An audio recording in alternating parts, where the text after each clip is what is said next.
Carta aos Romanos, capítulo 1. Eu, Paulo, sou um fiel escravo de Jesus Cristo, escolhido como apóstolo autorizado para proclamar o que Deus tem falado e feito. Escrevo esta carta a todos os cristãos de Roma, amigos de Deus. Os escritos sagrados trazem anúncios antigos dos profetas a respeito do Filho de Deus, que mostra suas raízes na história por ser descendente do rei Davi. Sua identidade única de Filho de Deus foi demonstrada pelo Espírito, quando Jesus foi ressuscitado dos mortos e comprovado como Messias, nosso Senhor. Por meio dele, recebemos a graça generosa de sua vida e a urgente tarefa de transmiti-la a outros, para que a recebam quando decidirem pela confiança obediente em Jesus. Vocês são quem são por causa dessa graça e do chamado de Jesus Cristo. E eu os saúdo agora pela graça generosa de Deus, nosso Pai, e do nosso Senhor Jesus, o Messias. Dou graças a Deus por meio de Jesus, por todos vocês. Faço isso em primeiro lugar porque em toda parte recebo notícias da vida de fé que vocês têm, e toda vez que as ouço, dou graças a Deus. E Deus, a quem dedico adoração e serviço, divulgando as boas notícias a respeito de seu Filho, a mensagem, sabe que quando penso em vocês em minhas orações, e isso acontece o tempo todo, expresso o desejo de que Ele prepare o caminho para que eu possa visitá-los. Quanto maior a demora, mais eu sofro. Quero muito estar aí para compartilhar o dom de Deus pessoalmente e vê-los crescer fortes diante dos meus olhos. Mas não pensem que farei isso sem querer nada em troca. Vocês têm tanto para me dar quanto eu a vocês. Por favor, amigos, não entendam mal minha dificuldade de visitá-los. Vocês não têm ideia de quantas vezes fiz planos de ir a Roma. Estou determinado a desfrutar pessoalmente a obra de Deus entre vocês, assim como em tantas outras cidades e comunidades não judaicas. Mas sempre alguma coisa atrapalha meus planos. De fato, todos, gente educada ou ignorante, sofisticada ou simples, mostram-me como dependo de todos e sou devedor a todos. Por isso não vejo a hora de encontrar vocês em Roma e pregar as maravilhosas notícias a respeito de Deus. São notícias que tenho orgulho de proclamar. Essa extraordinária mensagem que revela o magnífico plano de Deus de resgatar todos que confiam nele, começando pelos judeus, mas abrindo a porta para todos os outros povos. O modo de Deus tornar justo o ser humano se manifesta em atos de fé, confirmando o que as Escrituras dizem. Aquele que vive de modo justo diante de Deus, confiando nele, vive de verdade. Mas o furor divino é despertado pela falta de confiança do ser humano em Deus, pelos erros repetidos, pelas mentiras acumuladas e pela manipulação da verdade. Mas a verdade essencial sobre Deus é muito clara. Abram os olhos e poderão vê-la. Se analisarem com cuidado o que Deus criou, serão capazes de ver o que os olhos deles não enxergam. O poder eterno, por exemplo, e o mistério do ser divino. Portanto, ninguém tem desculpa. Vejam o que aconteceu. A humanidade conhecia Deus perfeitamente, mas deixou de tratá-lo como Deus, recusando-se a adorá-lo, e foi reduzida a um tão terrível estado de insensatez e confusão que a vida humana perdeu o sentido. Eles fingem saber tudo, mas são ignorantes sobre a vida. Trocaram a glória de Deus, que sustenta o mundo, por imagens baratas vendidas na feira. Então Deus se pronunciou: se é isso que vocês querem, é o que terão. Não demorou muito para que fossem viver num chiqueiro, enlameados, sujos por dentro e por fora. Tudo porque trocaram o Deus verdadeiro por um Deus falso e passaram a adorar o Deus que fizeram no lugar do Deus que os fez, o Deus a quem bendizemos e que nos abençoa. Loucura total. Então aconteceu o pior. Como se recusaram conhecer Deus, logo perderam a noção do que significa ser humano, Mulheres não sabiam mais ser mulheres. Homens não sabiam mais ser homens. Sexualmente confusos, abusaram um do outro e se degradaram. Mulheres com mulheres, homens com homens. Pura libertinagem, pois de modo algum isso pode ser amor. Mas eles pagaram caro por isso. E como pagaram? São vazios de Deus e do amor divino, perversos, infelizes e sem amor humano. Uma vez que eles não se importaram em reconhecer Deus, Deus desistiu deles e os deixou por conta própria. A vida deles agora é uma confusão só, um mal que desce ladeira abaixo. Eles tomam à força o que é alheio, são ambiciosos e caluniadores, cheios de inveja, violência, brigas e trapaças, fizeram da vida um inferno. Olhem para eles, são maliciosos, venenosos, críticos ferozes de Deus, brigões, arrogantes, gente vazia e insuportável. Mestres em criar meios de destruir vidas e revoltados contra os pais. Não passam de seres tolos, asquerosos, cruéis e intransigentes. Até parece que eles não sabem o que fazem, mas têm plena consciência de que estão cuspindo no rosto de Deus. E não se importam. Pior ainda, premiam quem faz as piores coisas com eficiência. Romanos, capítulo 2. A humanidade caiu num abismo cada vez mais fundo. Mas se você pensa que está em nível mais elevado de onde pode apontar o dedo para os outros, esqueça. Cada vez que você critica alguém, está se condenando. Você é tão errado quanto quem você critica. Criticar os outros é uma forma bem conhecida de ignorar os próprios crimes e erros. Mas Deus não é enganado tão facilmente. Ele vê através da cortina de fumaça e o responsabiliza pelo que você faz. Ou você acha que conseguiria distrair a atenção de Deus dos seus erros, apontando o dedo para os erros dos outros? Ou que por ser um Deus tão bondoso, Ele o deixaria livre de obrigações? É melhor pensar direito desde o princípio. Deus é bom, mas não é bobo. Por sua bondade, Ele nos toma pela mão e nos conduz a uma mudança radical de vida. Não há como escapar.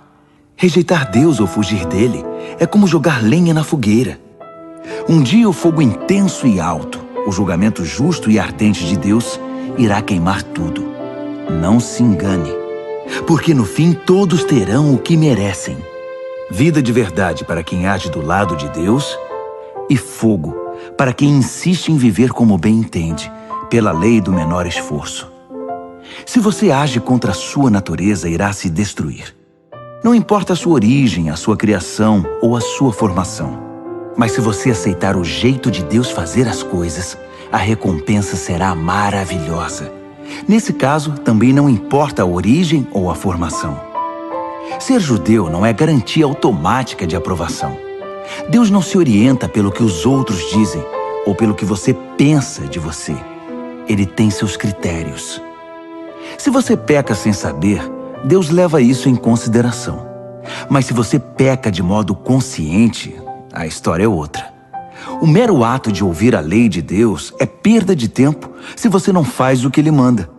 Praticar, não apenas ouvir, é que faz diferença para Deus. Se um pagão que desconhece a lei de Deus consegue segui-la mais ou menos por instinto, ele confirma a verdade dela pela obediência.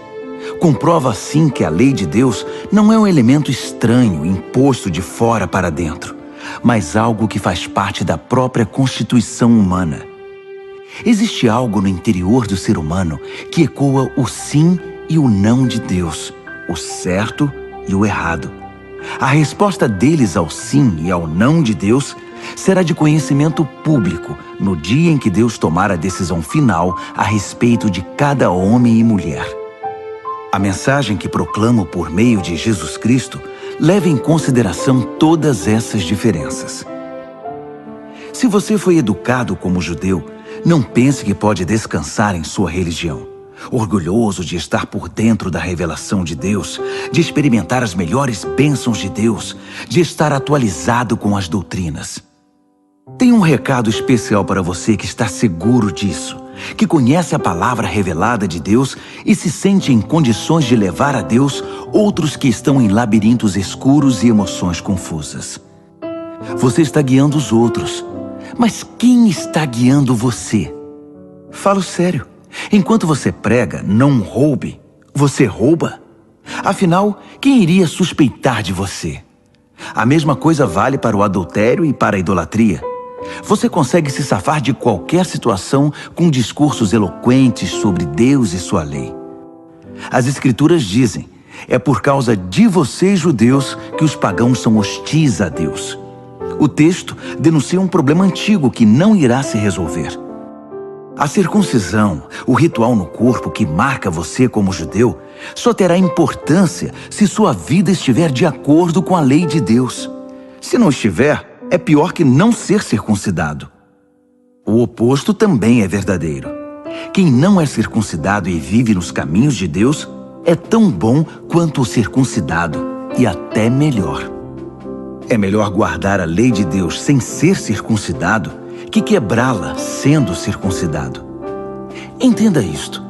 Não é o corte feito por uma faca que o torna judeu.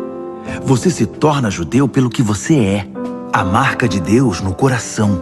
Não a da faca na pele é que faz de você um judeu. E a identificação vem de Deus, não de críticos legalistas. Romanos, capítulo 3. Mas se é assim, que diferença faz ser judeu ou não? Ser ensinado nos caminhos de Deus ou não? Na verdade, faz muita diferença, mas não como muitos pensam. Para começar, lembre-se de que os judeus foram incumbidos de escrever e transmitir a revelação de Deus, as Escrituras Sagradas. E como fica a situação dos judeus que abandonaram sua posição? Deus não os abandonou. Você pensa que sua falta de fé cancela a fidelidade de Deus? De jeito nenhum. Contem com isto. Deus mantém sua palavra, ainda que o mundo inteiro minta descaradamente. As Escrituras dizem o mesmo. Suas palavras permanecem fiéis e verdadeiras. A rejeição não intimidará Deus. Mas se nossa maneira errada de agir apenas realça e confirma o caráter fiel de Deus, não deveríamos ser elogiados por isso? Se nossas palavras nem sequer deixam marca em suas boas palavras, Deus não cometeria um erro em nos pôr contra a parede e nos condenar pelo que dissemos? É uma pergunta natural, mas a resposta é não. Um não bem enfático. Como as coisas seriam corrigidas se Deus não agisse para corrigi-las? É maldade afirmar: se minhas mentiras servem para mostrar a verdade de Deus de maneira mais gloriosa, como posso ser condenado? Estou fazendo um favor para Deus. Alguns, na verdade, tentam pôr essas palavras em nossa boca, alegando que saímos por aí anunciando: quanto mais mal fazemos, mais bem Deus faz. Então, continuemos assim. É pura calúnia. E estou certo de que vocês concordam conosco. Se é assim, aonde isso nos levará? Será que nós, judeus, estamos em situação melhor que os outros? Na verdade, não. Basicamente, todos nós, judeus e não judeus, começamos em condições idênticas. Todos nós começamos como pecadores. As Escrituras não deixam dúvidas sobre isso. Não há ninguém vivendo como deve, nenhum sequer. Ninguém entende, ninguém presta atenção em Deus. Todos eles erraram o caminho. Todos estão vagueando sem rumo. Ninguém está vivendo da maneira correta. E não creio que há quem o consiga. A garganta deles é um túmulo aberto. E a língua escorregadia para enganar. Cada palavra que pronunciam está impregnada de veneno. Eles abrem a boca e empesteiam o ar. São eternos concorrentes ao prêmio Pecador do Ano. E emporcalham a terra com sofrimento e ruína. Não fazem a menor ideia do que seja viver em comunidade. Eles passam por Deus e o ignoram. Está claro que esse texto não representa o que Deus diz a respeito dos outros, mas o que diz sobre nós, a quem as Escrituras foram primeiramente endereçadas. Está claro também que somos todos pecadores, cada um de nós. Estamos no mesmo barco furado com todos os outros. Nosso envolvimento com a revelação de Deus não nos deixa de bem com Ele. Isso só faz realçar nossa cumplicidade com o pecado de todos os outros. Mas agora há algo novo no horizonte. Aconteceu o que Moisés e os profetas anunciaram por tanto tempo. Deus resolveu agir para acertar as coisas sobre as quais lemos nas Escrituras por meio do que Jesus fez por nós. E não apenas por nós, mas por todos os que creem nele, pois nisso não há diferença entre nós e eles. Uma vez que nós e eles reunimos esse longo e lamentável registro como pecadores e provamos que somos incapazes de viver a vida gloriosa que Deus deseja para o ser humano, Deus resolveu fazer isso por nós. Por pura graça generosa, Ele decidiu acertar nossa situação com Ele. Um presente do céu. Ele nos retirou da confusão em que estávamos e nos restaurou para fazer de nós o que Ele sempre quis que fôssemos. E Ele o fez por meio de Jesus Cristo. Deus sacrificou Jesus no altar do mundo para purificar o mundo do pecado. A fé nele nos deixa limpos. Deus decidiu, sob o olhar de todos, deixar o mundo numa situação aceitável diante dele por meio do sacrifício de Jesus, finalmente cuidando dos pecados que ele havia suportado com tanta paciência. Isso não só está claro, mas acontece agora. É história atual. Deus consertou a situação e também agora permite que vivamos em sua justiça. Portanto, como fica o orgulho judeu com seus supostos direitos? Anulado? Sim, anulado. O que aprendemos é o seguinte: Deus não reage ao que nós fazemos. Nós é que reagimos ao que Deus faz. Finalmente conseguimos entender. Nossa vida se acerta com Deus e com os demais quando o deixamos acertar a situação. Não quando tentamos fazer tudo sozinhos, com orgulho e ansiedade. E como fica a orgulhosa alegação judaica de termos o monopólio de Deus? Anulada também. Deus é o Deus do judeu e de quem não é judeu. Como poderia ser diferente se há apenas um Deus? Deus resolve a situação de todos que aceitam o que Ele fez e disso participam. Tanto os que seguem nosso sistema religioso, quanto os que nunca ouviram falar da nossa religião. Mas ao mudar nosso foco do que nós fazemos para o que Deus faz, não anulamos a rigorosa guarda das regras e leis que Deus estabeleceu? De modo algum. Quando adotamos o estilo de vida condizente com essa reconciliação, nós as confirmamos. Romanos, capítulo 4. Pois bem, como encaixar o que sabemos a respeito de Abraão, nosso primeiro pai na fé, nessa nova maneira de enxergar as coisas?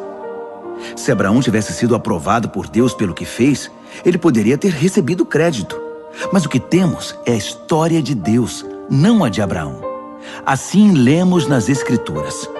Abraão participou do que Deus fez por ele e isso foi decisivo. Ele acreditou que Deus podia torná-lo justo, em vez de apelar para a própria justiça. Se você dá duro e faz um bom trabalho, merece o pagamento. Ninguém pode dizer que seu pagamento é um presente. Mas se você percebe que a tarefa está muito além da sua capacidade, algo que só Deus pode fazer e confia que Ele o fará, volto a dizer, algo que você jamais conseguirá fazer, não importa como e quanto trabalhe. Essa confiança em Deus é o que o deixa numa situação aceitável diante dele, por causa de Deus. Pura graça. Davi confirma esse modo de ver as coisas ao afirmar que quem deixa Deus consertar a situação sem insistir em querer fazer algo no processo é um homem feliz. Feliz é aquele cujos crimes são perdoados, cujos registros dos pecados são apagados. Feliz é a pessoa contra quem o Senhor não tem nada a apresentar. Vocês pensam que essa bênção é dada apenas para aqueles que guardam nossas tradições religiosas e são circuncidados? Acham que a bênção pode ser dada a alguém que nunca ouviu falar das nossas tradições, que não foi criado em nossa forma de devoção para com Deus? Todos nós concordamos em que foi por aceitar o que Deus fez por Abraão que ele foi declarado justo diante de Deus, não é? Agora pensem, essa declaração foi feita antes ou depois que ele fosse marcado pelo rito pactual da circuncisão? Sabemos que foi antes.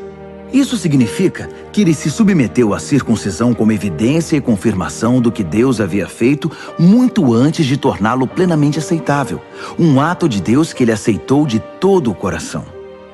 Isso ainda significa que Abraão é pai de todos os povos que aceitam o que Deus faz por eles, enquanto ainda estão na condição dos de fora em relação a Deus, não identificados como propriedade de Deus, isto é, como incircuncisos.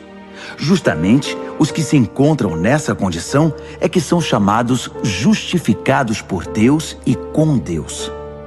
Abraão, claro, também é o pai dos que se submeteram ao rito da circuncisão, não apenas por causa do rito, mas porque desejavam abraçar pela fé o que Deus fez por eles, seguindo o exemplo de vida que Abraão viveu antes de ser marcado pela circuncisão. A famosa promessa de Deus a Abraão, que ele e seus descendentes possuiriam a terra, não foi feita em razão de algo que Abraão tenha feito ou viria a fazer. Foi baseada na decisão de Deus de acertar tudo para com ele, e foi disso que Abraão participou quando creu. Se alguém receber esse presente de Deus apenas por ter seguido certas ordens ou por ter cumprido formalidades, essa confiança não faz sentido, e a promessa vira um contrato frio. Seria um acordo comercial, não uma promessa santa. Um contrato cheio de pormenores, elaborado por um advogado detalhista, pode resultar em obrigações que você jamais seria capaz de cumprir. Mas se não há contrato, apenas uma promessa, e uma promessa de Deus, você não pode quebrá-la. É por isso que o cumprimento da promessa de Deus depende inteiramente da confiança que depositamos nele e em seus caminhos, e de que o aceitemos e a tudo que ele faz. A promessa de Deus chega como um presente. É o único modo de garantir a participação nela, tanto os que guardam as tradições religiosas, quanto os que nunca ouviram falar delas. Porque Abraão é o pai de todos nós. Ele não é o nosso pai racial. Isso seria ler a história de trás para frente. Ele é nosso pai na fé. Chamamos Abraão de pai, não porque Deus lhe tenha dado atenção por ter vivido como santo, mas porque Deus agiu em Abraão quando ele não era ninguém. Não é o que lemos nas Escrituras, que Deus diz a Abraão: farei de você pai de muitos povos? Abraão foi primeiro chamado de pai e depois se tornou pai, porque ousou acreditar que Deus faria o que somente Deus poderia fazer: levantar os mortos para a vida e, com uma palavra, trazer algo à existência a partir do nada. Não havia esperança, mas Abraão creu, decidido a viver não com base no que sabia que era incapaz de fazer, mas no que Deus disse que ele faria. Assim, foi feito pai de uma multidão de povos. O próprio Deus declarou: você terá uma grande família, Abraão. Abraão não ficou pensando em sua incapacidade, dizendo: sem chance, este corpo de 100 anos nunca vai gerar um filho. Ignorou décadas de infertilidade de Sara e foi persistente. Não foi reticente sobre a promessa de Deus com questionamentos. Em vez disso, mergulhou na promessa e se fortaleceu. Ficou à disposição de Deus, certo de que ele cumpriria o que tinha dito. É por isso que se diz: Abraão foi declarado justo diante de Deus ao confiar que Deus o justificaria. Mas não é só Abraão. O mesmo acontece conosco. O mesmo é dito a respeito de nós, que aceitamos e cremos naquele que trouxe Jesus à vida, quando de igual modo não havia mais esperança. O Jesus que foi sacrificado fez-nos aceitáveis diante de Deus. Tornou-nos justos perante Deus. Romanos, capítulo 5. Ao aceitar pela fé o que Deus sempre desejou para nós, consertar nossa situação com Ele, tornar-nos prontos para Ele, alcançamos tudo isso com Deus por causa do nosso Senhor Jesus. Mais ainda, abrimos-nos para Deus e descobrimos ao mesmo tempo que Ele já se abriu para nós e nos achamos no lugar que Ele queria que estivéssemos perante a graça e a glória de Deus na presença dEle, expressando o nosso louvor. Mas ainda há muito mais.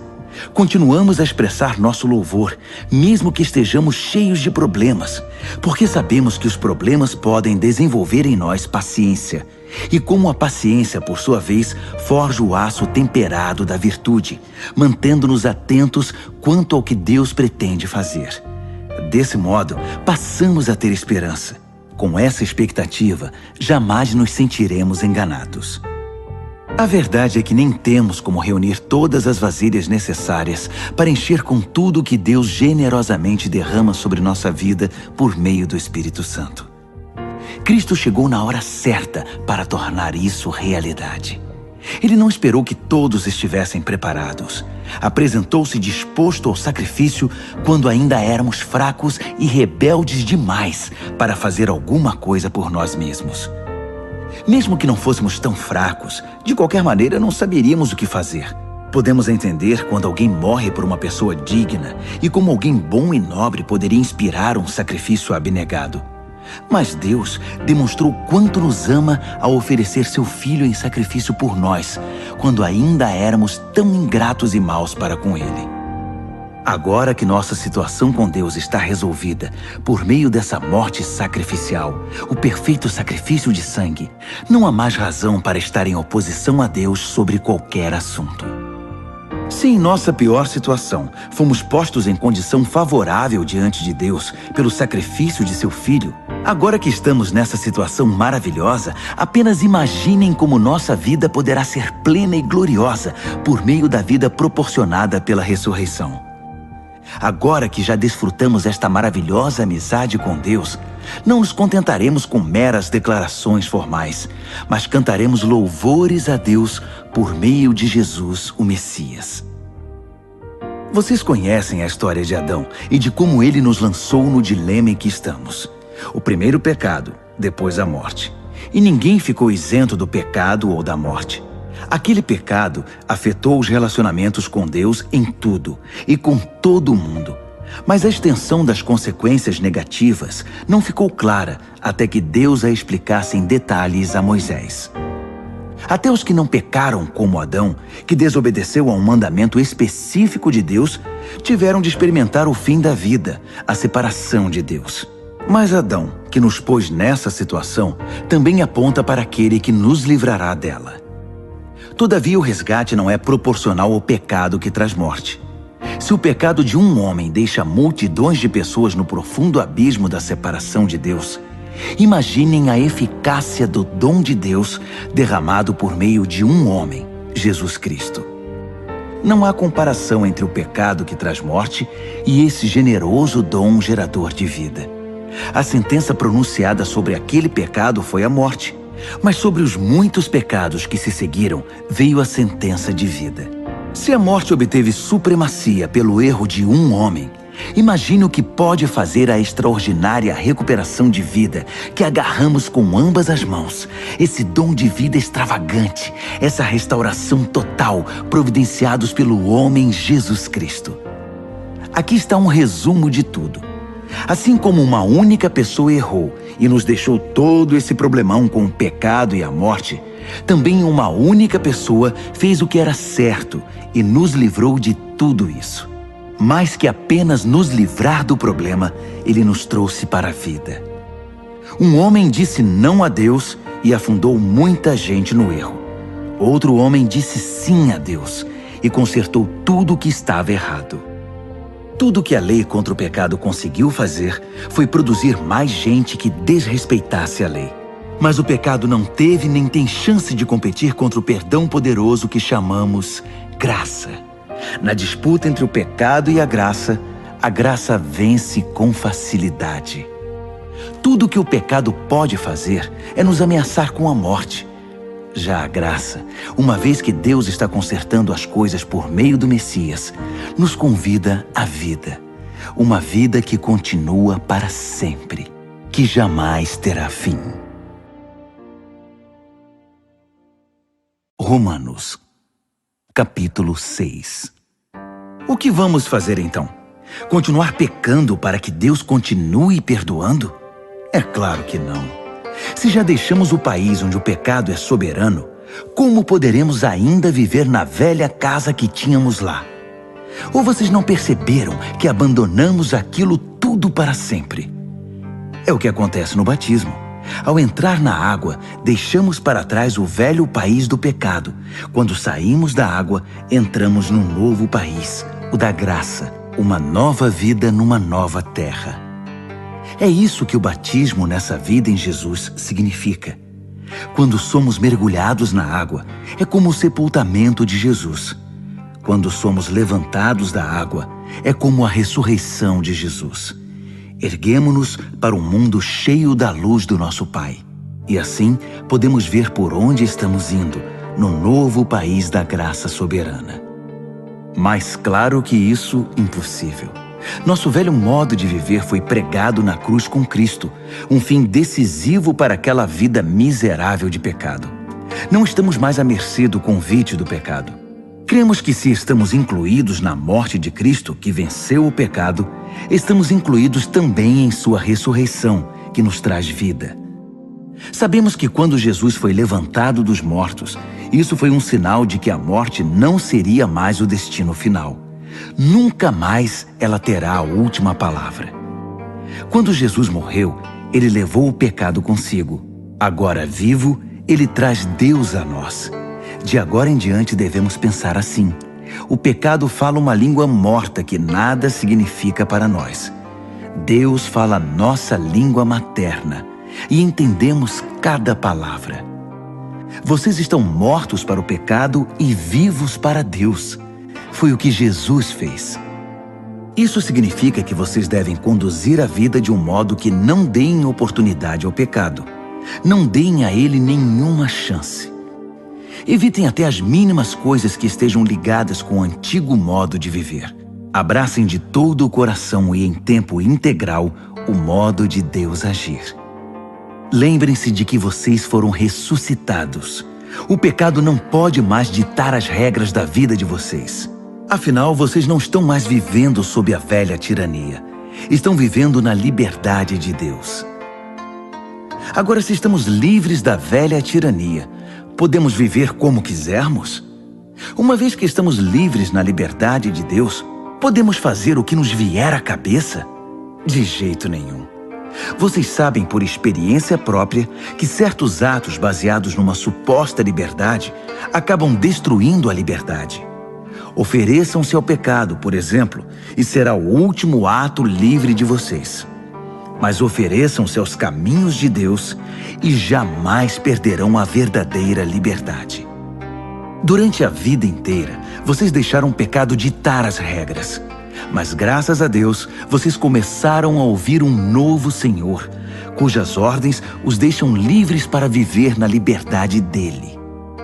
Falo da liberdade para facilitar a compreensão.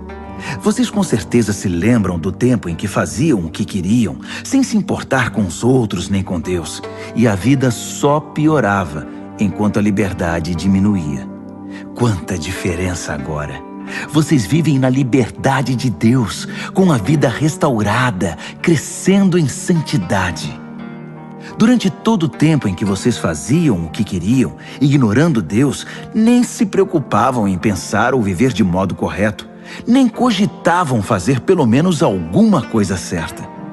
Mas isso era a liberdade? O que ganharam com isso? Nada de que possam se orgulhar agora, não é? Aonde isso os levou? A um beco sem saída. Mas agora que encontraram a verdadeira liberdade, não precisam mais ouvir as exigências do pecado. Vocês descobriram o prazer de ouvir Deus falando com vocês. Que bela surpresa! Uma vida plena, restaurada, integrada no presente, com muito mais vida a caminho. Trabalhem para o pecado por toda a vida e seu pagamento será a morte. Mas o dom de Deus é vida real, eterna, proporcionada por Jesus nosso Senhor. Romanos, capítulo 7. Amigos, vocês não devem ter nenhum problema para entender isto, pois conhecem a lei, como ela funciona e como afeta apenas quem está vivo. Por exemplo, uma mulher casada é legalmente unida ao marido enquanto ele vive. Mas se ele morrer, ela está livre. Se viver com outro homem enquanto o marido está vivo, sem dúvida ela será adúltera. Mas se ele morrer, ela está livre para se casar com outro homem, sem crise de consciência e sem que ninguém a desaprove. Portanto, meus amigos, isso é semelhante ao que aconteceu com vocês. Quando Cristo morreu, ele tomou sobre si todo aquele modo de vida dominado por regras e o deixou no túmulo. Vocês ficaram livres para se casar com a vida da ressurreição e gerar uma descendência de fé para Deus. Enquanto vivíamos aquele antigo modo de vida, fazendo o que bem entendíamos, o pecado produzia os frutos que o antigo código da lei gerou em nós, o que nos deixou ainda mais rebeldes. Por fim, tudo o que geramos foi morte. Mas agora que não estamos mais acorrentados ao casamento dominador do pecado, livres daqueles regulamentos opressivos, estamos livres para viver uma vida nova na liberdade de Deus. Alguém pode dizer, se o código da lei era tão mau assim, ele não era melhor que o pecado. Não é verdade. O código da lei tinha uma função legítima. Sem suas orientações claras sobre certo e errado, nada saberíamos sobre o comportamento moral. Sem um mandamento sucinto, não cobiçarás, eu teria considerado a cobiça uma virtude e arruinado minha vida. Vocês não se lembram de como eram as coisas? Eu me lembro perfeitamente.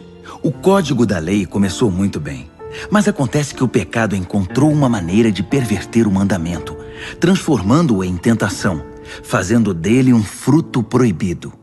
O código da lei, em vez de ser usado para me guiar, serviu para me seduzir. Sem a complexidade do código da lei, o pecado parecia sem atrativos e sem vida, e eu seguia meu caminho sem dar muita atenção a ele. Mas depois que o pecado pôs as mãos no código da lei e se tornou chamativo, fui enganado e caí. O mesmo mandamento que deveria me guiar à vida foi maliciosamente usado para me enganar, levando-me a um desvio. Desse modo, o pecado estava vivo, eu morto. Mas o código da lei em si é bom. É sabedoria da parte de Deus, e cada mandamento é saudável e santo. Prosseguindo, já posso ouvir a próxima pergunta de vocês. Quer dizer que não posso confiar no que é bom, isto é, na lei? O bem é tão perigoso quanto o mal? É claro que não. O pecado apenas fez aquilo que o tornou famoso. Usar o bem como cobertura para me induzir a fazer o que no final iria me destruir. Ao ocultar o bom mandamento de Deus, o pecado provocou consequências negativas que jamais conseguiria causar por si só. Posso antecipar a resposta também. Sei que todos os mandamentos de Deus são espirituais, mas eu não sou. Essa não é também a sua experiência? Sim, estou cheio de mim mesmo. Afinal, passei longo tempo na prisão do pecado. O que não entendo a meu respeito é que decido uma coisa e faço outra, sendo levado a fazer o que absolutamente desprezo. Então, se não consigo decidir o que é melhor para mim mesmo e fazê-lo, é óbvio que o mandamento de Deus é necessário. Entretanto, preciso de algo mais. Pois se conheço a lei e mesmo assim não posso guardá-la, e se o poder do pecado dentro de mim insiste em sabotar minhas melhores intenções, obviamente preciso de ajuda. Entendo que não posso cumpri-la. Posso desejar, mas não posso fazer. Decido fazer o bem, mas de fato não o faço. Decido não fazer o mal, mas acabo fazendo de um modo ou de outro.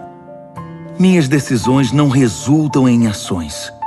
Algo está muito errado no meu interior e sempre tira o melhor de mim. Isso acontece tanto que já é previsível.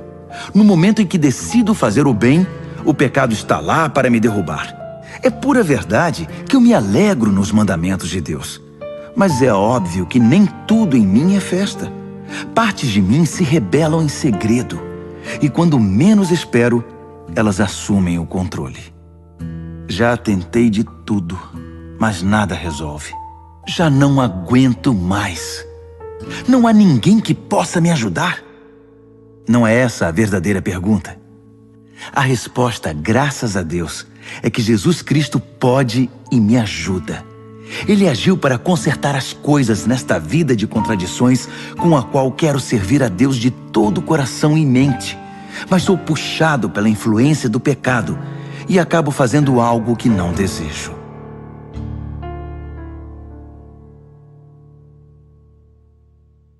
Romanos, capítulo 8. Com a chegada de Jesus, o Messias, o dilema fatal foi resolvido. Os que estão em Cristo não precisam mais viver numa nuvem escura e depressiva. Um novo poder está atuando. O Espírito da vida em Cristo, como um vento forte, limpou totalmente o ar, libertando vocês de uma tirania brutal nas mãos do pecado e da morte. Deus acertou em cheio quando enviou seu Filho. Não tratou do problema como algo distante e sem importância. Em seu Filho, Jesus assumiu pessoalmente a condição humana, entrou na confusão da humanidade que vive em conflito para consertar as coisas de uma vez por todas. O código da lei, enfraquecido pela natureza humana fragmentada, jamais poderia ter feito isso. A lei acabou usada como paliativo para o pecado, nunca para a cura completa. E agora o que o código da lei pede, mas que não conseguiríamos cumprir por nós mesmos, é que em vez de redobrar nossos esforços, simplesmente aceitemos o que o Espírito está fazendo em nós. Os que pensam que podem fazê-lo por si mesmos terminam obcecados por medir sua força moral, mas sem resultados na vida real. Os que confiam na ação de Deus descobrem que o Espírito de Deus está neles, vivendo e respirando Deus. Ficar obcecado consigo mesmo nessa questão é entrar num beco sem saída. Quem olha para Deus é levado para um campo aberto, a uma vida livre, espaçosa. Direcionar o foco para si mesmo é o oposto de se concentrar em Deus. Qualquer pessoa absorvida em si mesma passa a ignorar Deus e acaba pensando mais nela que em Deus. Ignora quem Deus é e o que Ele está fazendo.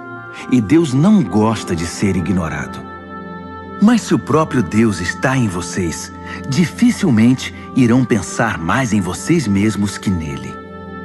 Quem não recebeu esse Deus invisível, mas plenamente presente, o Espírito de Cristo, não saberá do que estamos falando. Mas vocês que o receberam e o têm habitando em vocês, mesmo que ainda experimentem as limitações do pecado, experimentam a vida de acordo com Deus. Não há dúvida de que se o Deus vivo e presente, que ressuscitou Jesus dentre os mortos, atua na vida de vocês, Ele fará em vocês o mesmo que fez em Jesus. Ele os trará vivos para si. Quando Deus vive e respira em vocês, e Ele o faz, como fez em Jesus, vocês são libertos daquela vida morta. Com seu Espírito vivendo em vocês, o corpo de vocês será tão cheio de vida quanto o de Cristo. Vocês não percebem que não devemos um centavo à velha vida, na qual a pessoa tem de fazer tudo por si. Não há nada nessa vida para nós, nada mesmo. O melhor a fazer é dar a ela um enterro definitivo e se engajar na nova vida.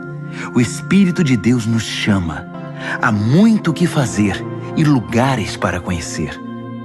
A vida da ressurreição que vocês receberam de Deus não é vazia.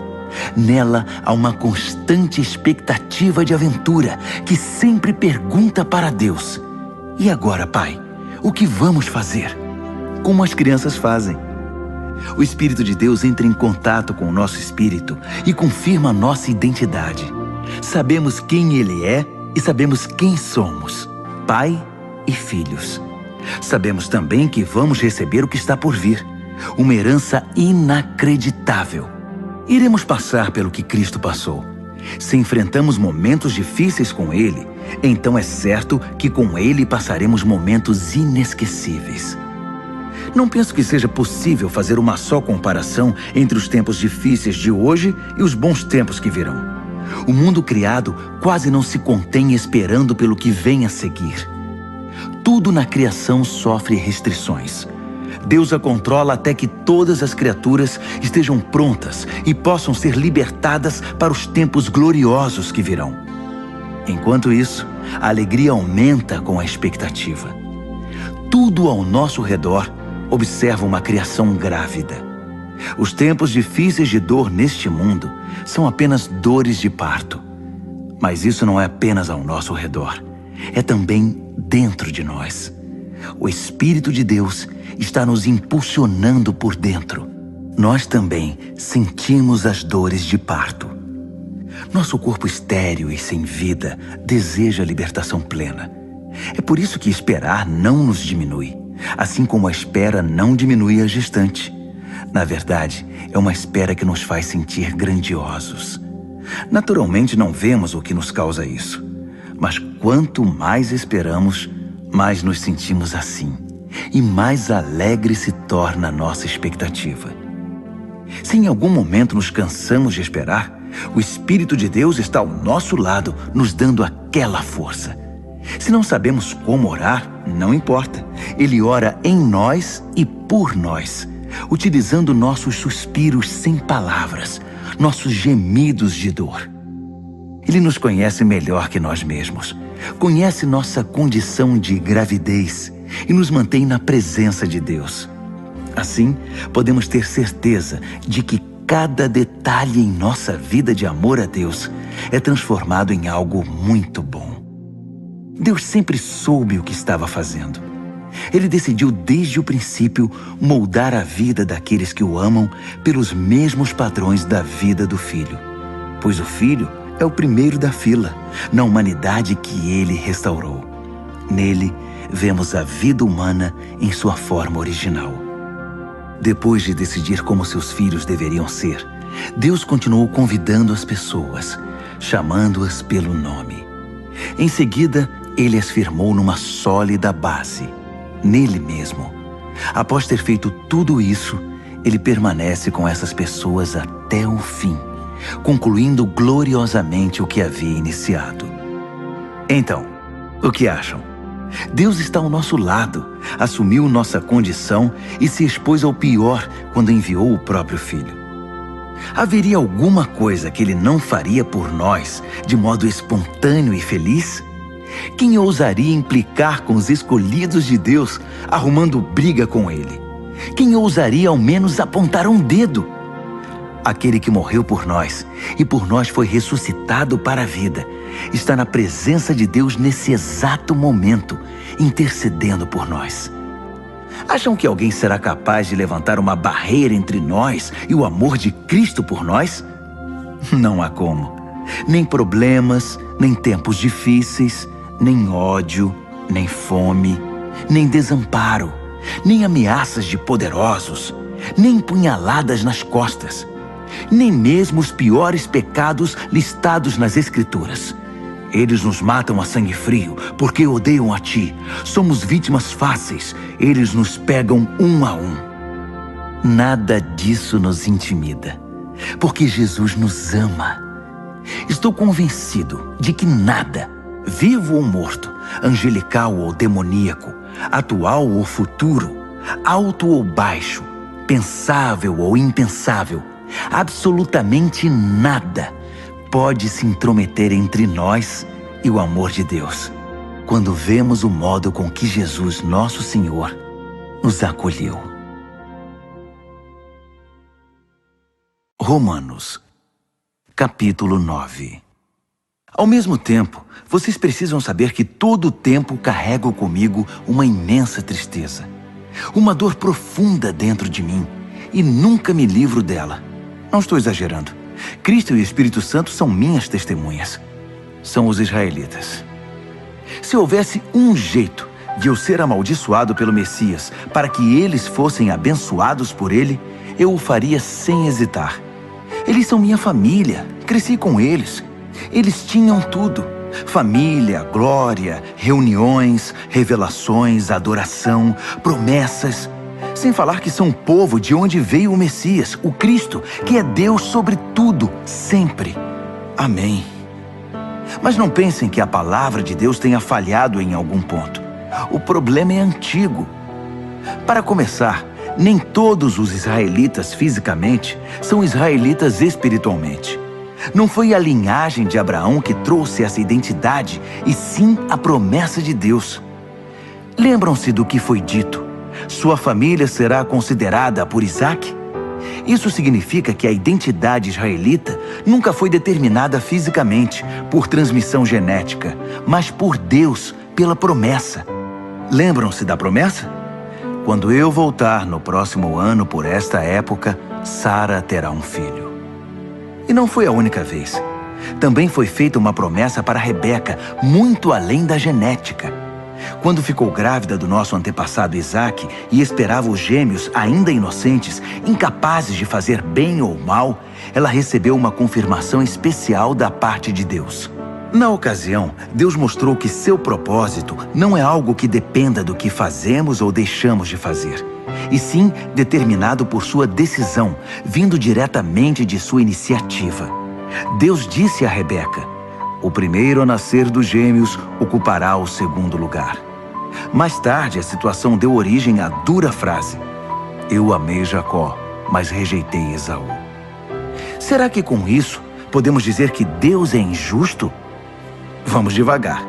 Deus disse a Moisés: misericórdia é comigo mesmo, compaixão é comigo mesmo. A compaixão não nasce em nosso coração compadecido, nem em nosso esforço moral, mas na misericórdia divina. Foi o mesmo caso do faraó. Eu o escolhi para ser mero coadjuvante no drama da minha poderosa salvação.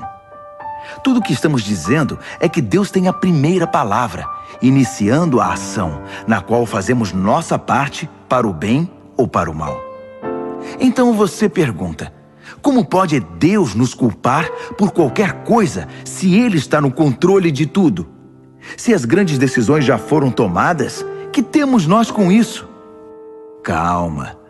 Quem você pensa que é para argumentar com Deus? Por algum instante você achou que algum de nós sabe o bastante para questioná-lo? O vaso não se dirige aos dedos que o moldaram dizendo: por que você me deu essa forma? Não é óbvio que o oleiro tem todo o direito de transformar um pedaço de argila num vaso de flores e outro numa panela de cozinhar feijão? Se Deus precisa de um pote especial para a sua ira e outro para a sua bondade gloriosa, não estará Ele certo? O mesmo Ele fez com os judeus, mas também acontece com outros povos. Oséias deixa isso claro: eu chamarei os sem nome e os nomearei. Chamarei os desprezados e os farei amados. No lugar em que gritaram: você não é ninguém, eles chamam vocês de filhos do Deus vivo. Isaías mantém a ênfase. Se cada grão de areia da praia fosse numerado e a soma chamada escolhidos de Deus, eles seriam ainda números, não nomes. A salvação vem por escolha pessoal. Deus não nos conta, chama pelo nome. Meros números não são seu objetivo. Isaías enxergou esta realidade. Se nosso poderoso Deus não nos tivesse dado um legado de filhos vivos, acabaríamos como cidades fantasma, como Sodoma e Gomorra. Como resumir tudo isso? Todos os que não pareciam interessados no que Deus estava fazendo, na verdade, abraçaram o que Deus fazia quando Ele endireitou a vida deles. E Israel, que parecia tão interessado em ler e falar sobre o que Deus estava fazendo, distanciou-se de Deus. Como puderam se distanciar? Porque em vez de confiar em Deus, eles assumiram o controle. Estavam envolvidos no que eles mesmos faziam.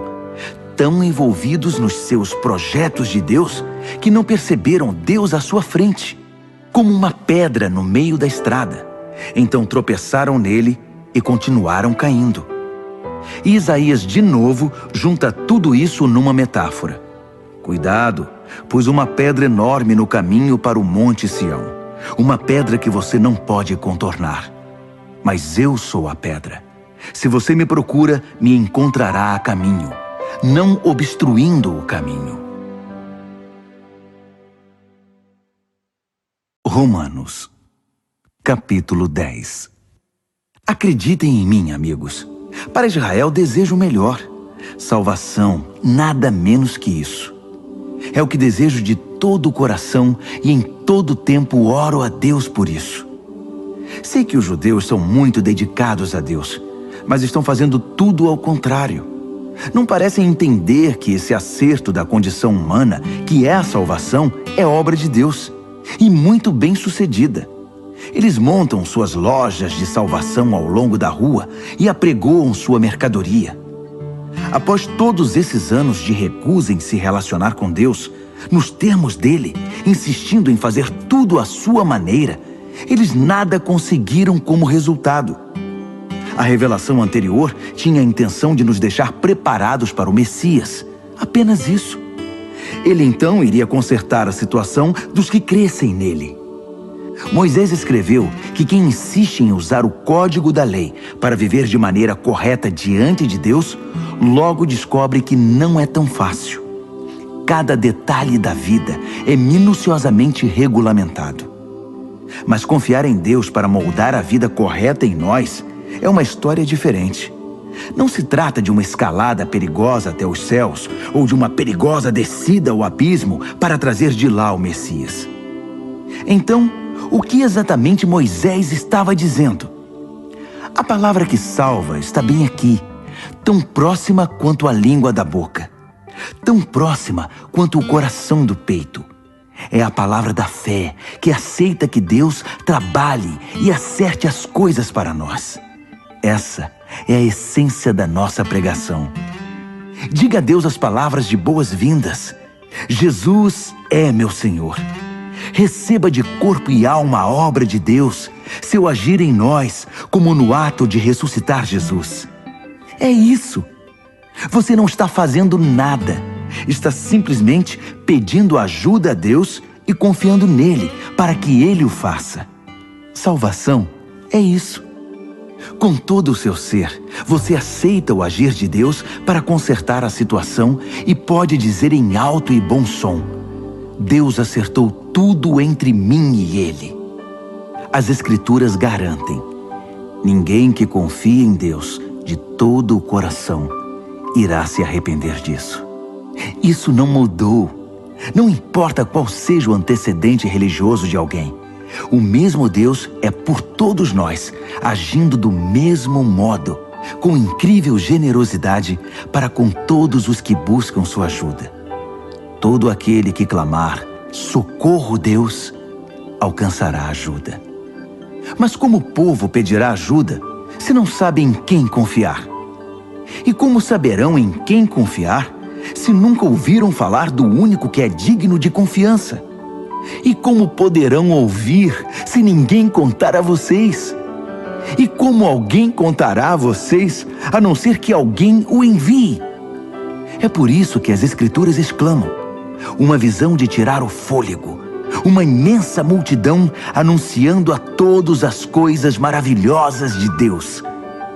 Mas nem todos estão preparados para ver, ouvir e agir. Isaías perguntou o que todos nós em algum momento perguntamos: Deus, será que alguém se importa?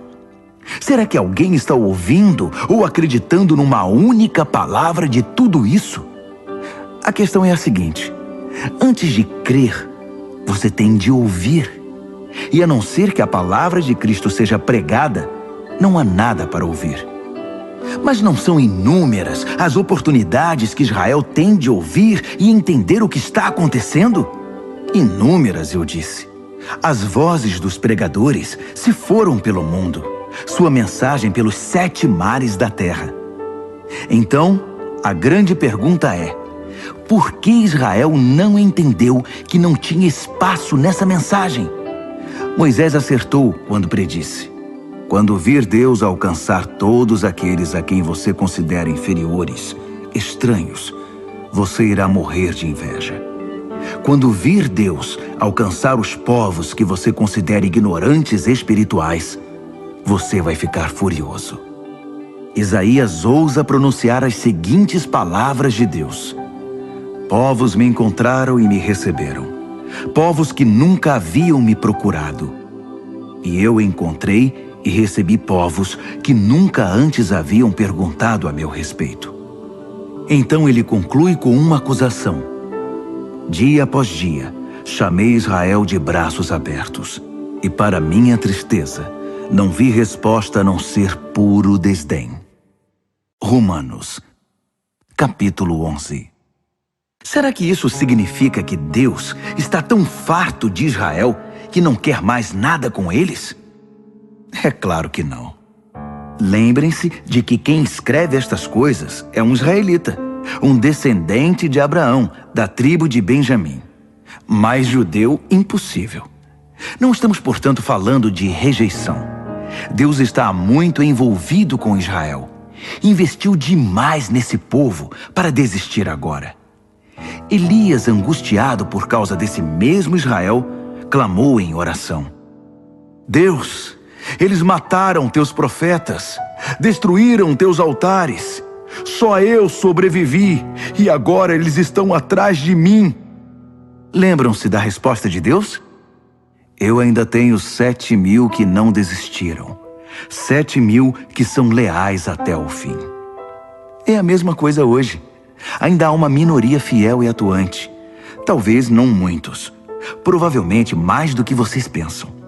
Eles estão firmes, não por causa do que pensam que ganharão com isso, mas porque estão convencidos da graça e do propósito de Deus em chamá-los. Se estivessem pensando apenas nos próprios interesses, já teriam largado tudo há muito tempo. O que aconteceu então? Bem, quando Israel tentou se acertar com Deus por esforço próprio, perseguindo os próprios interesses, não obteve sucesso. Os escolhidos de Deus foram os que deixaram Deus buscá-los pelo interesse que tem por eles. Como resultado, receberam o selo de aprovação. O Israel interesseiro tornou-se insensível a Deus. Moisés e Isaías comentaram a respeito. Farto de suas reclamações e do seu egoísmo, Deus obscureceu sua visão e entorpeceu seus ouvidos. Trancou-os numa sala de espelhos, e eles estão lá até hoje. Davi estava preocupado com a mesma coisa. Tomara que adoeçam ao comer a comida preparada por eles mesmos. Que quebrem a perna andando em seus caminhos egoístas. Tomara que fiquem cegos ao contemplar seus espelhos. Que tenham úlceras ao brincar de Deus. A próxima questão é: os judeus foram derrotados? Excluídos para sempre? A resposta é um enfático não. Ironicamente, eles deixaram a porta aberta quando saíram, e os de fora entraram. O resto, vocês sabem. Os judeus começaram a pensar que talvez tivessem perdido uma coisa boa. Mas se a saída deles impulsionou essa migração mundial de não-judeus para o reino de Deus, imaginem o efeito da volta deles. Que lindo retorno será. Mas não quero continuar falando deles. São vocês, os de fora, que me preocupam. Minha tarefa pessoal se concentra nos chamados de fora. Por isso me esforço ao máximo quando estou entre meus parentes israelitas, os chamados de casa, esperando que eles percebam o que estão perdendo e queiram se envolver com o que Deus está fazendo. Se a queda deles iniciou essa migração em escala mundial, sua recuperação produzirá algo ainda maior. Uma volta em massa para casa. Se a primeira coisa que os judeus fizeram, ainda que prejudicial para eles, resultou no bem de vocês, pensem no que acontecerá quando eles acertarem o passo. Tudo isso provém de uma raiz santa, plantada e cuidada por Deus. Se a raiz principal da árvore é santa, há espaço para frutos santos. Alguns ramos foram podados, e vocês, ramos de oliveira selvagem, foram enxertados. Mas o fato de vocês serem alimentados pela raiz santa e rica em nutrientes não os autoriza a tripudiar sobre os ramos podados. Lembrem-se de que vocês não estão alimentando a raiz. Ela é que está alimentando vocês.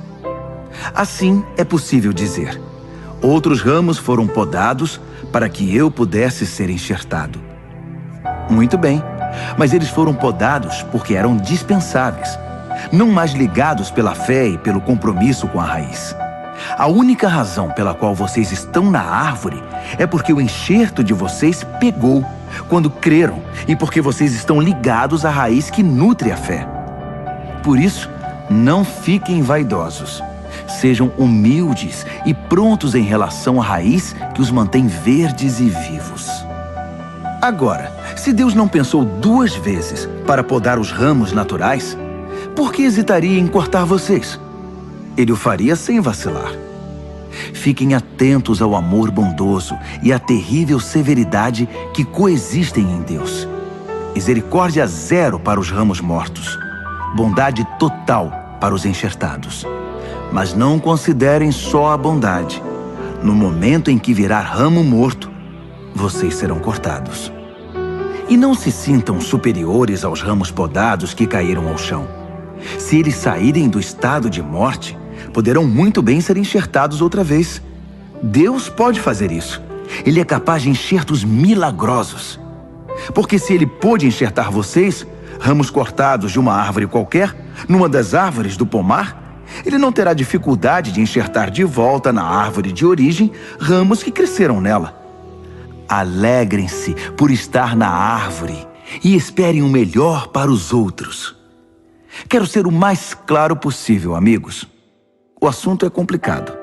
É fácil interpretar errado o que está acontecendo e, com arrogância, presumir que vocês são a realeza e eles apenas o povão excluído. Mas não é assim. Essa dureza da parte de Israel em relação a Deus é temporária e tem o efeito de permitir o acesso de todos os que estão de fora, de modo que, por fim, a casa se encha. Antes do fim de tudo, haverá um Israel aperfeiçoado. Está escrito: um campeão virá das montanhas de Sião. Ele purificará a casa de Jacó. E esse é meu compromisso com o meu povo: a remoção dos seus pecados. Enquanto vocês ouvem e abraçam as boas notícias da mensagem, fica parecendo que os judeus são inimigos de Deus. Mas visto da perspectiva de longo alcance do propósito abrangente de Deus, eles continuam sendo os mais antigos amigos de Deus. Os dons e o chamado de Deus têm garantia total. Jamais são cancelados. Houve uma época, não muito tempo atrás, em que vocês estavam separados de Deus. Mas depois, os judeus fecharam a porta para Deus e houve uma abertura para vocês. Agora, eles estão de fora, mas com a porta aberta para vocês, eles têm ainda a opção de voltar. De algum modo, Deus permite que todos nós conheçamos o que é estar de fora, para que Ele, pessoalmente, possa abrir a porta e nos receber de volta. Vocês por acaso já viram algo que se compare à graça generosa de Deus ou à sua profunda sabedoria? É algo acima da nossa compreensão, que jamais entenderemos. Há alguém que possa explicar Deus? Alguém inteligente o bastante para lhe dizer o que fazer? Alguém que tenha feito a ele um grande favor? Ou a quem Deus tenha pedido conselho? Tudo dele procede. Tudo acontece por intermédio dele. Tudo termina nele. Glória para sempre. Louvor para sempre. Amém. Amém. Amém.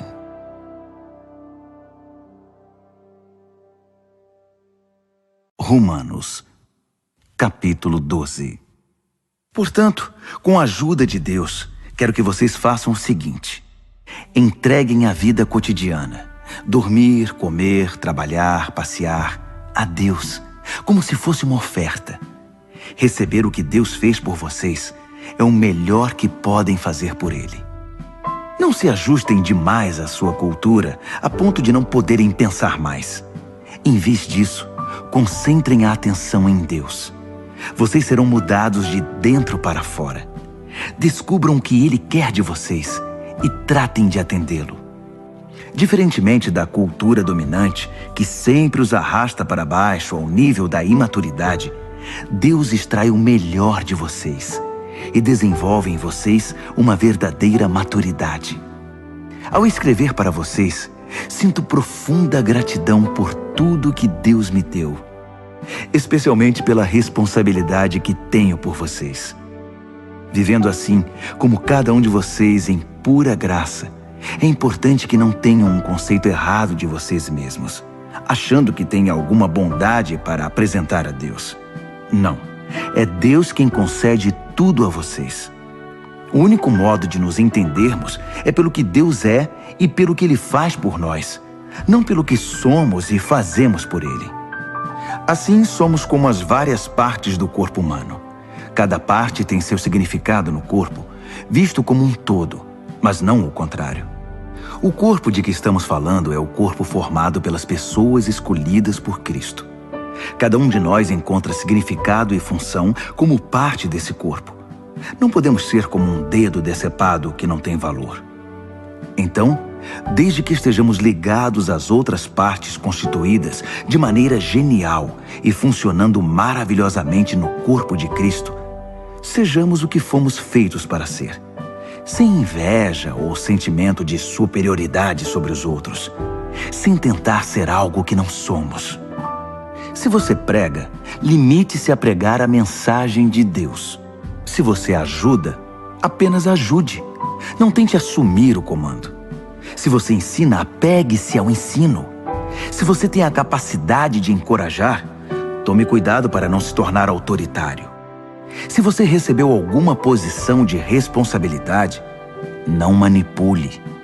Se você foi chamado para ajudar gente em angústia, fique de olhos abertos e seja rápido em responder.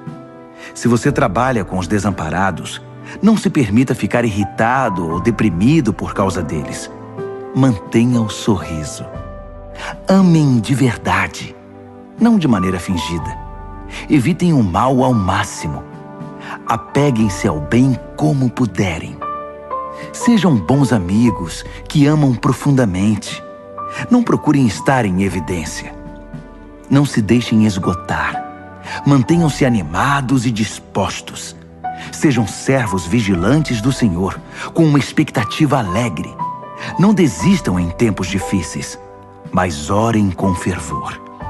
Ajudem os cristãos necessitados e pratiquem a hospitalidade. Abençoem os inimigos. Não haja maldição em suas palavras. Riam quando seus amigos estiverem alegres. Chorem com eles quando estiverem tristes. Ajudem-se uns aos outros. Não sejam arrogantes. Façam amigos entre as pessoas mais simples. Não se julguem importantes. Não revidem. Descubram a beleza que há em todos. Se você a descobriu em você, faça o mesmo com todos. Não insistam na vingança. Ela não pertence a vocês. Eu vou julgar. Eu vou cuidar disso, diz Deus. As Escrituras recomendam que se você vir seu inimigo com fome, ofereça-lhe um bom almoço. Se estiver com sede, dê-lhe de beber. Sua bondade irá surpreendê-lo. Não permita que o mal vença em sua vida, mas vença o mal com a prática do bem. Romanos, capítulo 13. Sejam bons cidadãos. Todos os governos estão abaixo de Deus. Se há paz e ordem, é ordem de Deus. Então vivam de modo responsável como cidadãos. Se forem irresponsáveis para com o Estado, estarão sendo irresponsáveis para com Deus, e Deus pedirá contas disso. As autoridades constituídas só serão uma ameaça se desobedecerem. Os cidadãos decentes não têm o que temer. Querem estar em boa situação com o governo? Sejam cidadãos responsáveis, e o governo trabalhará a seu favor. Mas se vocês desobedecem às leis o tempo todo, cuidado. Os guardas não estão aí apenas para serem admirados por seus uniformes. Deus também tem interesse em manter a ordem e os usa para isso. Portanto, vivam com responsabilidade, não apenas para evitar a punição, mas por ser a maneira certa de viver. É por isso também que vocês pagam impostos, para que a ordem seja mantida. Cumpram suas obrigações como um cidadão. Paguem seus impostos. paguem suas contas, respeitem seus superiores. Não façam dívidas, a não ser a imensa dívida de amor que vocês têm uns para com os outros.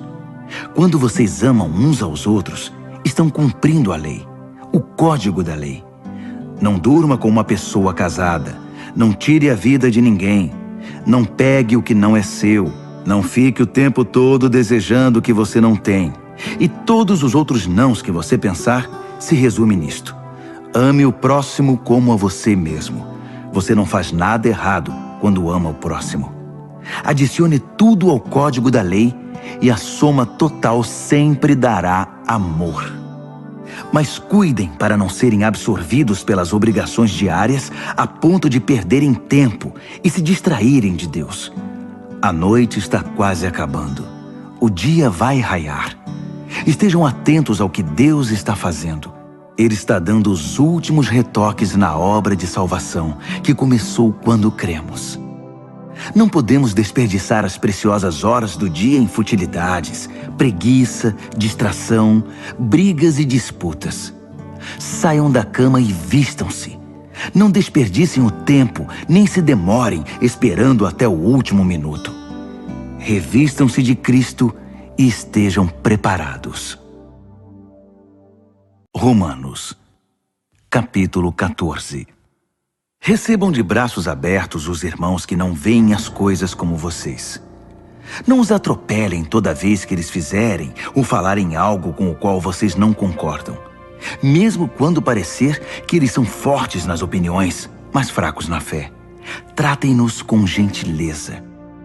Por exemplo, uma pessoa viajada pode muito bem estar convencida de que pode comer de tudo que há na mesa, enquanto o outro, com uma formação diferente, pode pensar que o certo é ser vegetariano.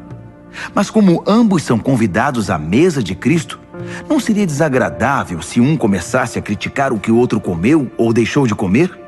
Afinal, Deus convidou ambos para a sua mesa. O que você vai fazer? Cortá-los da lista de convidados? Ou interferir nesse amor de Deus que a todos recebe? Se há correções a serem feitas ou lições a serem aprendidas, Deus pode lidar com elas sem sua ajuda. Digamos que alguém pense que determinados dias devem ser considerados sagrados, enquanto o outro pensa que todos os dias são iguais. Há boas razões para cada opinião. A verdade é que cada um é livre para seguir as convicções da consciência. O que importa em tudo isso é que se você guarda um dia sagrado, guarde-o por causa de Deus. Se você come carne, coma-a para a glória de Deus e agradeça a Ele pela picanha. Se você é vegetariano, coma vegetais para a glória de Deus e agradeça-lhe pelos brócolis. Nenhum de nós tem permissão para legislar nesses assuntos. É a Deus que vamos prestar contas, de tudo e em tudo, na vida e na morte, a ninguém mais. Foi por isto que Jesus viveu e morreu e depois viveu outra vez, para se tornar nosso Senhor sobre tudo, da vida à morte, e nos libertar das pequenas tiranias de cada um. Além do mais, o que você vai ganhar ao criticar um irmão? E quando você é tolerante com uma irmã? Preciso dizer que isso faz você parecer um tolo ou algo pior. Afinal, um dia todos nós iremos nos ajoelhar para sermos julgados na presença de Deus. Sua crítica ou sua tolerância não vão melhorar sua situação nem um pouco. Leiam vocês mesmos o que as Escrituras dizem. Tão certo como eu vivo e respiro, Deus diz, todo joelho se dobrará na minha presença.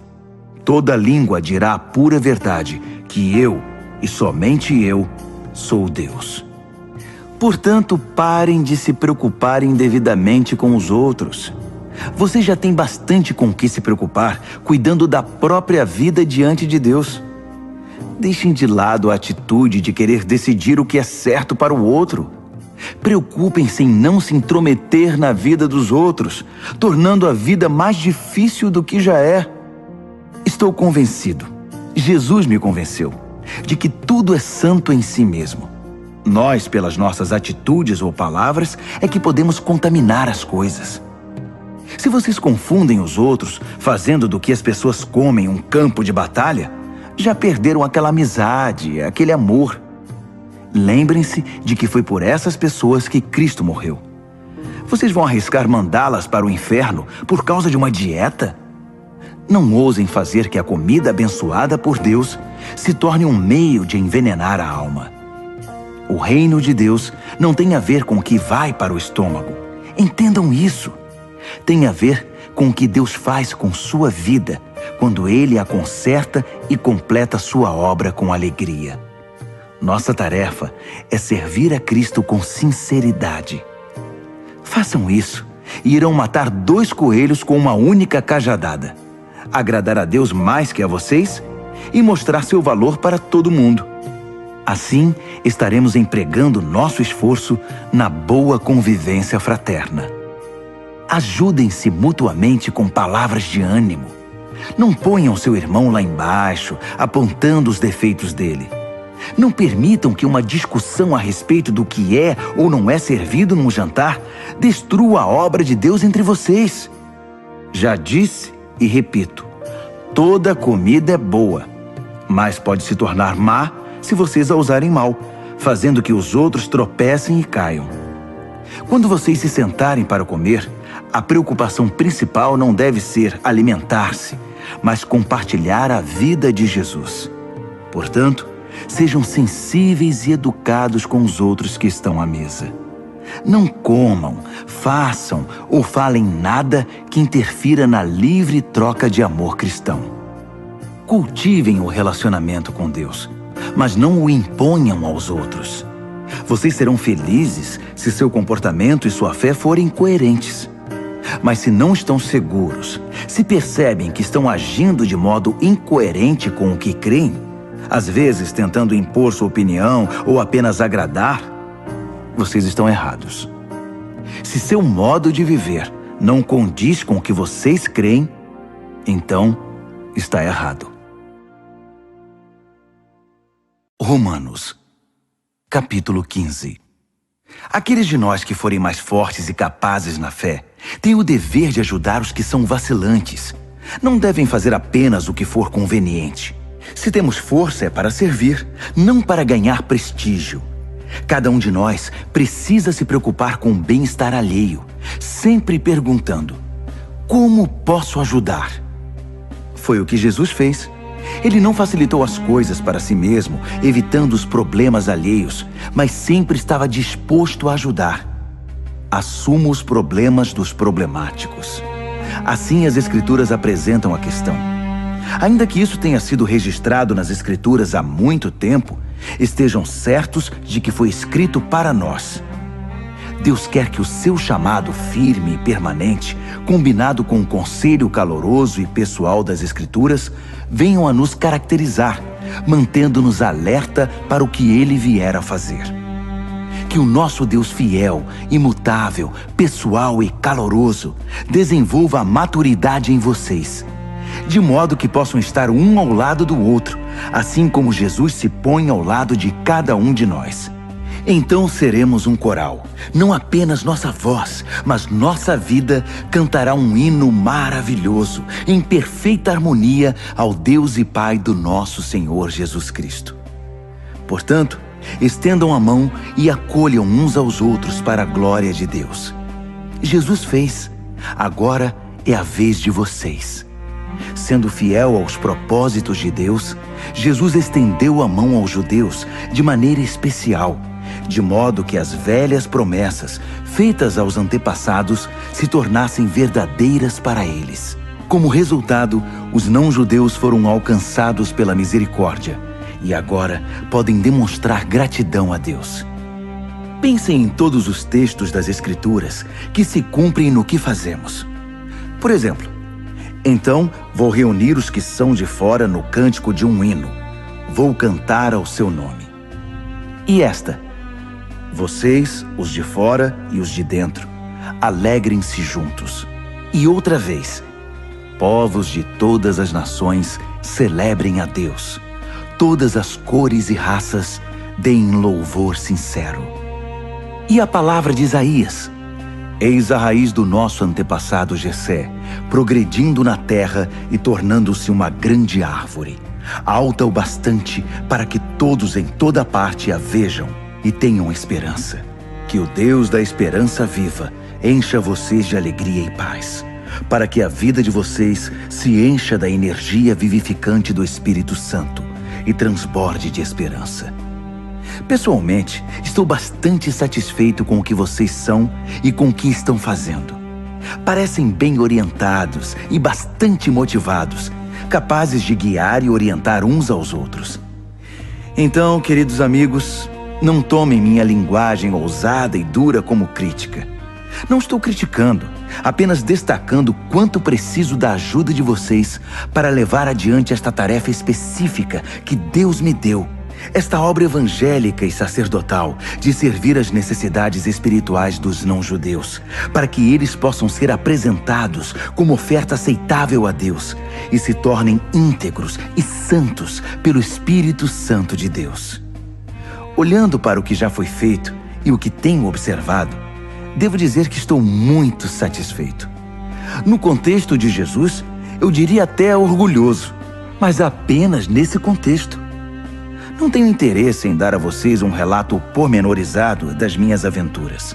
Apenas as palavras e os atos de Cristo no presente, poderosos e transformadores para mim, que desencadearam uma resposta de fé entre os de fora. Nesses caminhos, tenho pregado a mensagem de Jesus, desde Jerusalém até o noroeste da Grécia.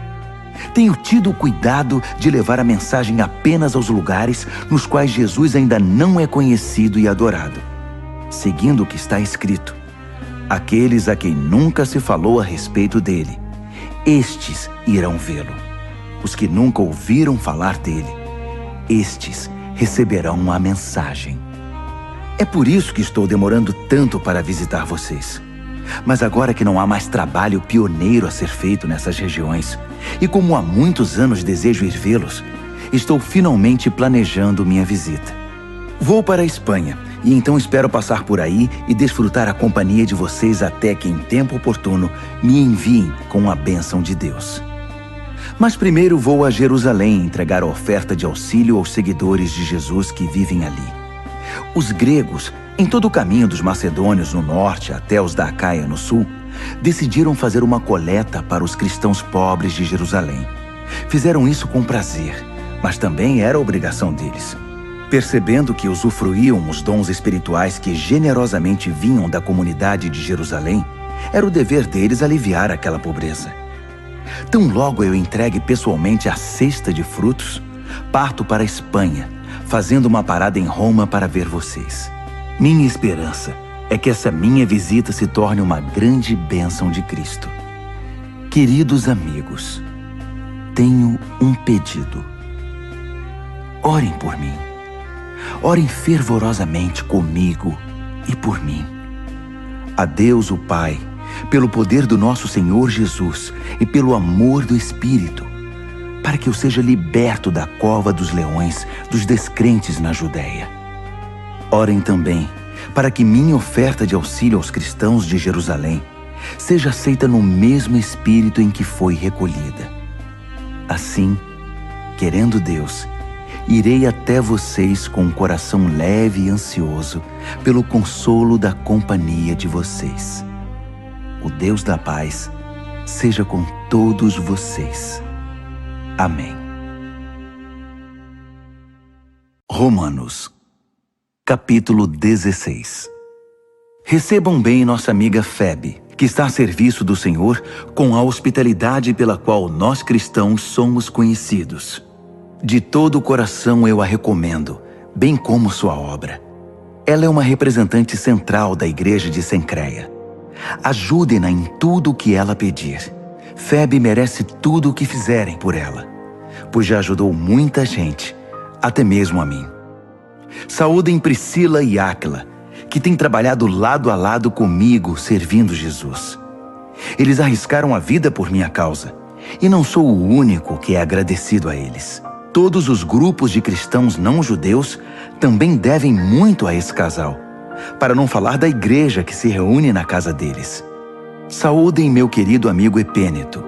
Ele foi o primeiro seguidor de Jesus na província da Ásia. Saudações a Maria, como ela tem trabalhado por vocês. Saudações aos meus primos Andrônico e Júnias. Houve uma vez que compartilhamos uma cela de prisão. Eles já seguiam Cristo antes de eu me converter. Ambos são líderes destacados. Saudações a Amplíato, meu bom amigo na família de Deus. Saudações ao Urbano, nosso companheiro na obra de Cristo, e ao meu bom amigo Estaques. Saudações a Apeles, um verdadeiro e aprovado veterano no caminho de Cristo. Saudações à família de Aristóbulo. Saudações ao meu primo Herodião. Saudações a Trifena e Trifosa, mulheres prontas em servir o Senhor. Saudações a Pérside, amiga querida que tanto tem trabalhado em Cristo. Saudações a Rufo, um escolhido do Senhor, e a sua mãe. Ela tem sido também uma querida mãe para mim. Saudações a Asíncreto, Flegonte, Hermes, Pátrobas, Hermas e também às famílias deles. Saudações a Filólogo, Júlia, Nereu e sua irmã, e Olimpas, e a todos os seguidores de Jesus que vivem com eles. Abraços santos para todos. Todas as igrejas de Cristo enviam suas saudações mais calorosas. Amigos, um conselho final. Estejam atentos com relação aos que extraem algo do ensinamento que vocês aprenderam e depois o usam para criar confusão. Evitem essas pessoas. Elas não têm intenção de viver para o Senhor. Estão aqui pelo que podem obter e falam de modo piedoso para enganar os ingênuos. E como nunca houve dúvida acerca da honestidade de vocês quanto a essas questões, eu não poderia estar mais orgulhoso de vocês. Quero também que sejam prudentes, afeiçoados ao bem e distantes do mal. Não se deixem enganar pelas conversas suaves e ao mesmo tempo malignas. Fiquem atentos. Antes que percebam, o Deus da paz irá derrubar e pisotear Satanás no chão. Desfrutem o melhor de Jesus. Por fim, lá vão outras saudações. Timóteo, meu companheiro na obra, Lúcio e meus primos Jasão e Sosípatro enviam saudações. Eu, Tércio, que escrevi esta carta ditada por Paulo, envio minhas saudações pessoais. Gaio, que é meu hospedeiro e de toda a igreja, manda lembranças a vocês. Erasto, o tesoureiro da cidade e nosso bom amigo Quarto, enviam saudações. Todo o nosso louvor é dedicado ao único que é poderoso o bastante para torná-los fortes, exatamente como na pregação a respeito de Jesus Cristo, como revelado no mistério que se manteve por tanto tempo, mas que agora se tornou um livro aberto por meio das escrituras proféticas.